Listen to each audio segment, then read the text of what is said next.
take on entrenched powers and global ideologies and cultural corruption, that he could make a difference. And here's the thing, if he could do it, so can you and I. And that's the tribute. It's not just the tears, it's not just the words, it's not just the grief, but instead what Charlie would want you to have is action and courage and resolve. You know, Charlie used to say something that always stuck with me, and that is, courage is contagious. It is actually a communicable trait. And I think he was right. He was always courageous, and you could see that. You could feel it. When he spoke, people sat up a little bit straighter. They paid attention. A generation, the world paid attention. Charlie would remind us that truth still matters, that faith is still stronger than fear, that freedom is still worth defending. So, yes, today we grieve. Yes, today we feel the weight of loss. But tomorrow and the next day and the next, we're going to fight on. We're going to stand up. We're going to keep speaking. We're going to keep building, because the enemies of truth, they don't rest, and so neither can we. The enemies of freedom will not stop, and neither will we. The enemies of God's order and the design that he created, they may rage and they plot, but they will not prevail. And if we continue to carry the torch, they cannot prevail. Not if we refuse to be silent. Not if we take Charlie's example and turn it into our marching orders.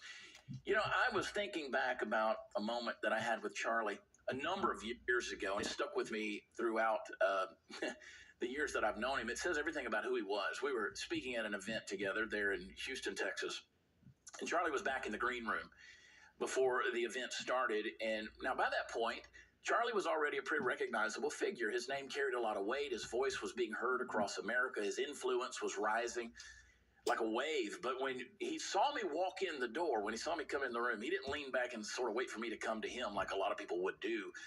But instead, Charlie jumped up from his seat like an old friend, and he saw me like somebody had missed, and he ran across the room with just an eager lean in his posture, that big grin, and he stuck out his hand and he said, "I'm Charlie Kirk. You know, I've been on your show before."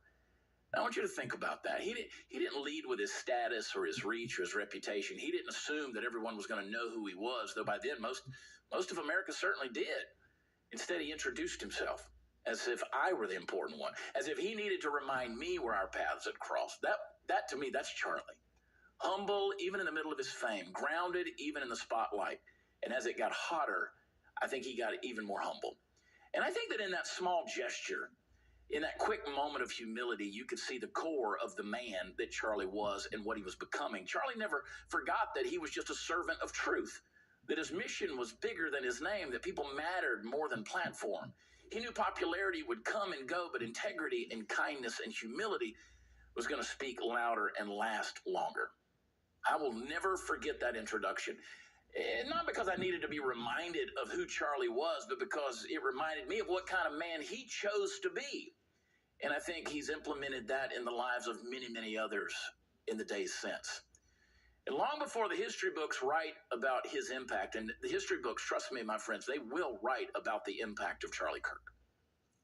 Before the world debates his words and his legacy, I'm always going to remember that handshake, and I'll remember the humility, and I'm going to remember the friend who, even when the world already knew his name, took the time to simply say to me, "I'm Charlie Kirk." Folks, that's the kind of character America needs. That's the kind of leader Charlie was, and that's the kind of memory that I'm going to carry with me.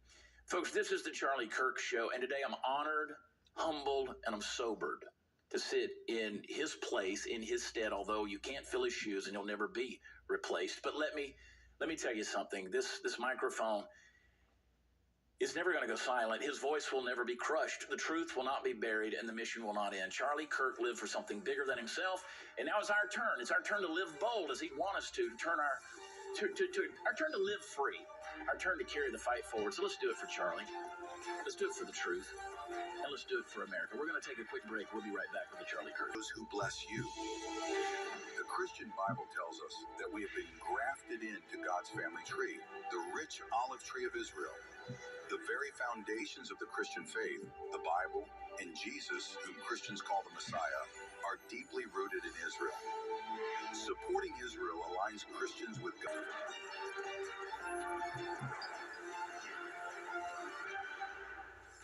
Hey guys, welcome back to the Charlie Kirk Show. My name is Chad Prather, filling in as no one possibly can fill in for Charlie Kirk. So I'm humbled and honored to be a part of this. I am the regular host of the Chad Prather Show. Normally people see me with a cowboy hat on, but as I said in the first segment, I'm hats off for Charlie. I really am. And I want to bring on a guest here in a moment, somebody who also has shared some time with Charlie and had a number of opportunities to be with him, hear what he had to say, and was influenced by him quite extensively. He's a good friend of mine and someone that you're probably familiar with. She is the host of Blaze TV's Sarah Gonzalez Unfiltered. Welcome to the program, Sarah Gonzalez. Right. Sarah, how are you?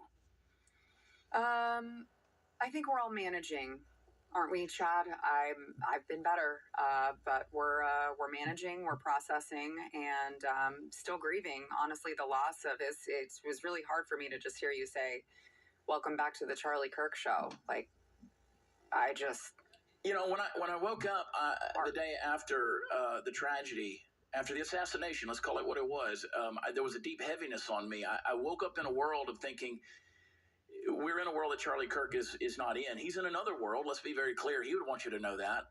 He welcomed eternity, and I think eternity welcomed him. Quite outspoken. You've had Charlie on your show a number of times over the years, spent some time with him, had some lively debates, some back and forth, some discussions. Charlie was a guy who was never one to shy away from what he was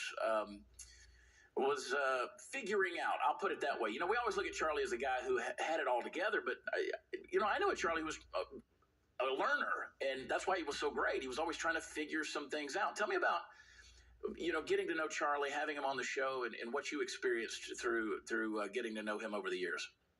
yeah. I mean, we had him on the show several times. I spoke at his events.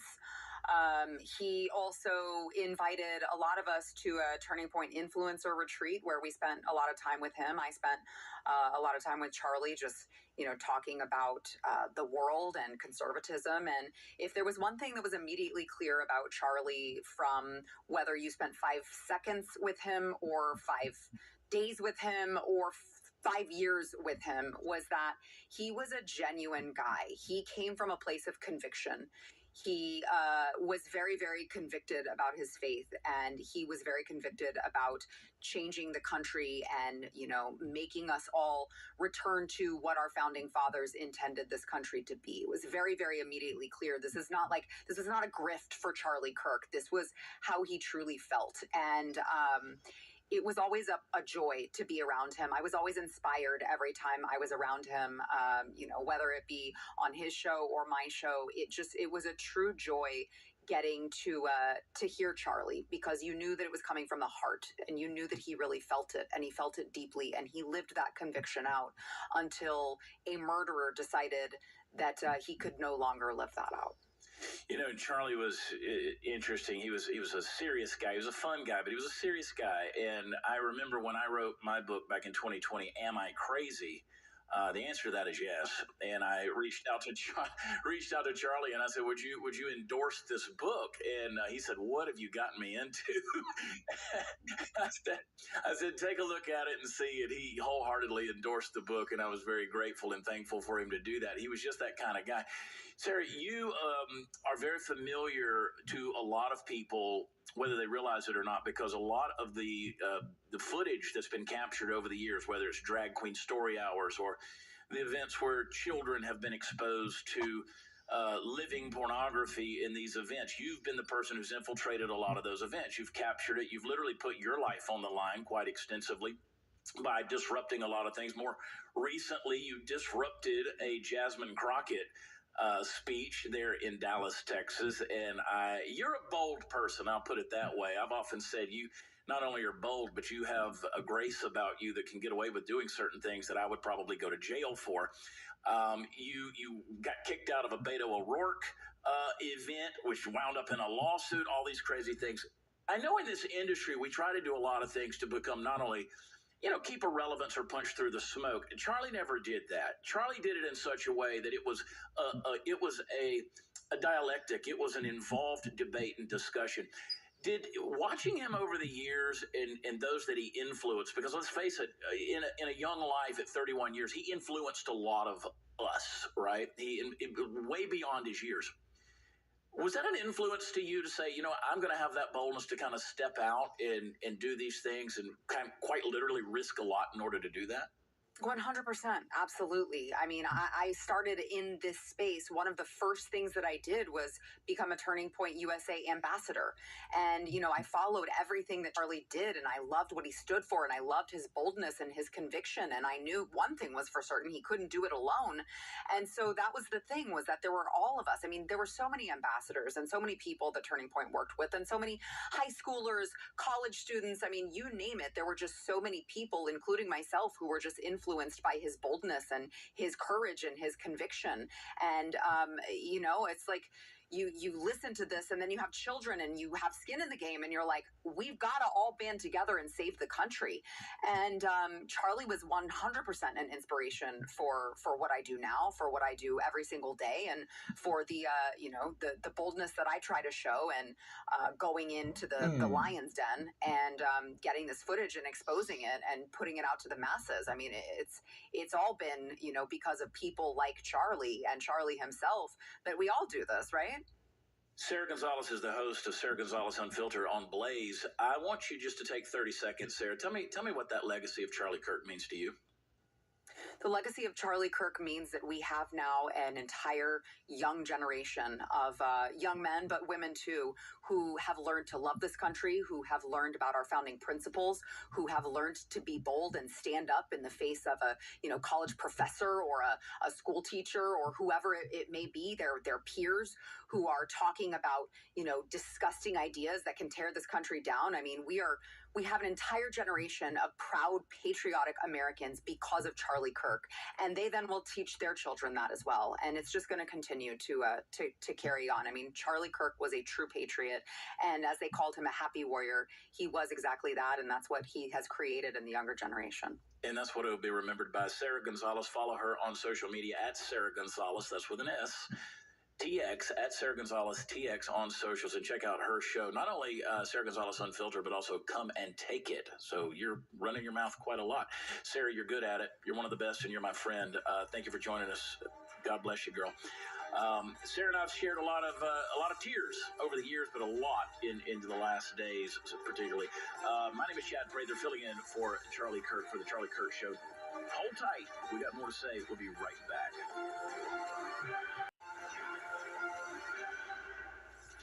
Hey guys, welcome back to the Charlie Kirk Show. My name is Chad Prather, filling in for Charlie. You know what Charlie, I think, would have wanted me to do is how he knew me. He'd want me to put this cowboy hat back on. I've been talking under this hat for a lot of years, and this is...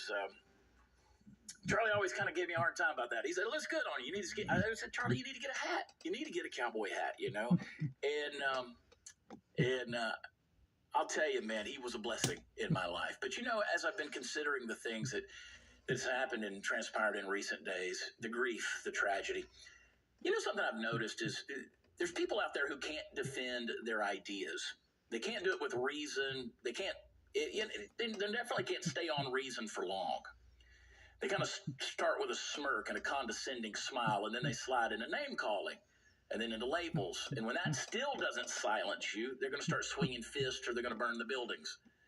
See, that's the ladder of intellectual de-escalation to bankruptcy. See, the rage you see on the streets or in the comments section, it's not confidence. They don't have any. It's panic. The reason they came after Charlie is because he made them panic. He made a difference, and they were afraid of that.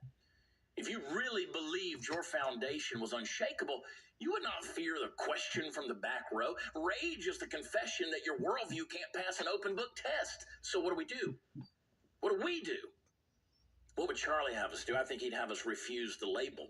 We keep our heads. We don't return insult for insult. We speak calmly, clearly, consistently. Truth doesn't need a mob. It just needs a mouth. And when they call you names, keep your name clean. And when they throw stones, I want you to stay planted. When they slam the door, speak from the street. We don't need permission to tell the truth. Violence is not speech. It's the confession of defeat. You don't get to punch somebody just because your feelings lost to their facts. You don't get to burn a city because your plan couldn't balance a budget. Freedom means we argue in the open. That's what America was built on. Without that, all we have left is theater and mobs. But folks, here's the hope. History sides with the debater, not with the brawler.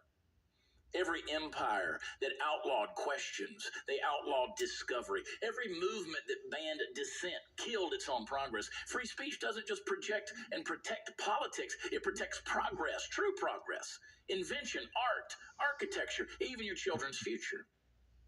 So when they sneer, when they label, when they try to cut out your tongue, don't quit. That's your sign that you're over the target. When they call you names, stay steady. When they threaten you, stay brave. The goal is not to win a shouting match. The goal is to win a generation. And that's something Charlie Kirk understood. So remember this, Val. We're not going to hate. It feels like maybe we should at some times. I understand righteous indignation, but that's very different from hate. We're not going to hit first. We're not going to bow to the labels. We're not going to let fear script our lives. We will debate. We will keep up this legacy. We will reason and we will persuade and we will outlast, because their violence does not prove our guilt. It proves their loss.